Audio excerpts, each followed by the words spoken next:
We're here at Finemere Wood in Buckinghamshire to hold our first ever National Coppice Day. We are celebrating the ancient practice of coppicing, which was championed by Oliver Rackham, and it's a wonderful way of creating a diverse structure which supports a lot of wildlife in these kinds of ancient woodlands. Sound good? Yeah. So how much of the... My name is Tim Read and I'm a reserves officer with Berks, and Oxon Wildlife Trust. By cutting these trees down to the ground, we stimulate fresh growth, which comes back in thick, bushy, multiple stems. Coppicing doesn't work with every species of tree. Key species are capable of doing this regrowth when they're cut back down to ground like this. Here we're coppicing hazel. So coppicing is a great way to manage woodlands for a variety of wildlife because it creates a really diverse structure to the woodland. When we first clear this area, we'll be left with a very open glade almost in the middle of this woodland, which allows a lot of light in. Now, light is really key to woodland management. Where the light goes is where you find the most variety of life. So in these first years, we'll see a real spike in butterfly species and wildflowers. So we have been here working on this coppice coop. It's a fairly small area because we rely so heavily on volunteers to help us with this kind of work. And what we're doing is clearing this neglected coppice. Unfortunately, a lot of sites like this, these areas haven't been managed in recent years as much as they ideally would have been. So we have come in and we are clearing everything. It looks a bit alarming at first, but by cutting these trees down to the ground, we actually stimulate growth. And what we end up with is a really wonderful, thick, dense collection of hazel or whatever species it is that we're working with, interspersed with tall oak and other standard trees which are left as a canopy over the top of the coppice. These dense coppice thickets are fantastic for small birds, warblers, willow warblers and blackcaps tend to favour these kinds of areas, and also for ground nesting birds like nightingales, who can often be heard singing from coppice coops like this. It's really important to get that regrowth from the coppice coop, especially in the first few years. So whenever we cut areas like this, we're always very quick to get fencing up around it, which protects the coops that have been freshly cut from being browsed off by deer or hare or anything else which might come in looking for a feast.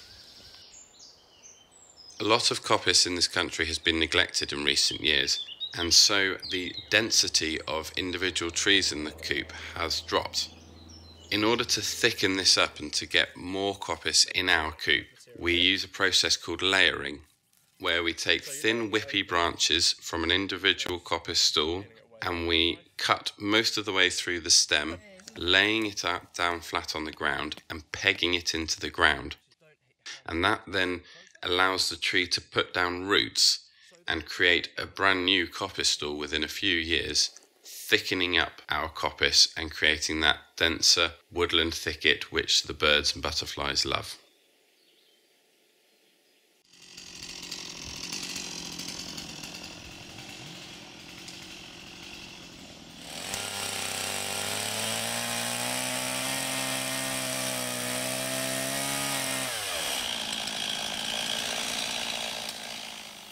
So we started the coppice work here in October.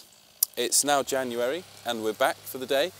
You might remember when we started it looked a lot like this on my left here, really sort of neglected coppice that had grown quite tall and leggy, and with this real thick canopy of mature trees over the top that cast lots of shade and suppresses some of that growth on the woodland floor. What we've now got after our fantastic coppice day of taking out all of the lower scrub, which has gone on to be used for a variety of sort of coppice products, hedging and the like. We're now back to deal with these canopy trees. Now we obviously want to retain some really lovely trees, so what we've done is we've picked out 4 or 5 oak which will be left to really spread out, to really kind of set down deep roots and grow and become some really fantastic trees.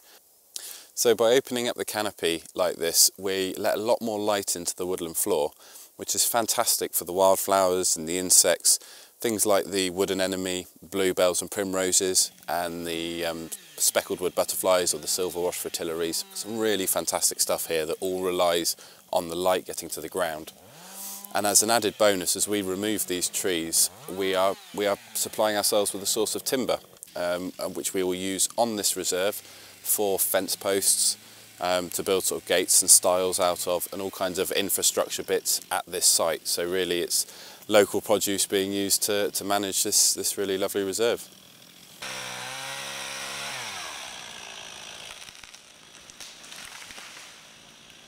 We cut one of these coppice coops every year.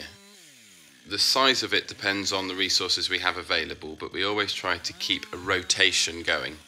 It'll be about 15 years before we come back to this coop, and all of the trees that we've cut down to the ground now will be 12-15 feet tall and ready to be cut again.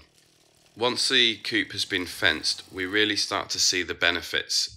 You can see here in previous coops where we get this fantastic flush of wildflowers coming up, and then following on from that you start to get the regrowth of the coppice stalls themselves, creating this wonderful dense thick habitat which is perfect for the small birds and mammals that find refuge here.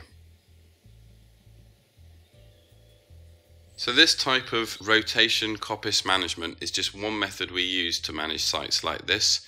It creates these beautiful scrubby margins which you'll often see on the edges of rides and footpaths throughout the wood, and it does a wonderful job of increasing biodiversity throughout the site for us all to go and really engage with nature and enjoy these green spaces that we've got on our doorstep.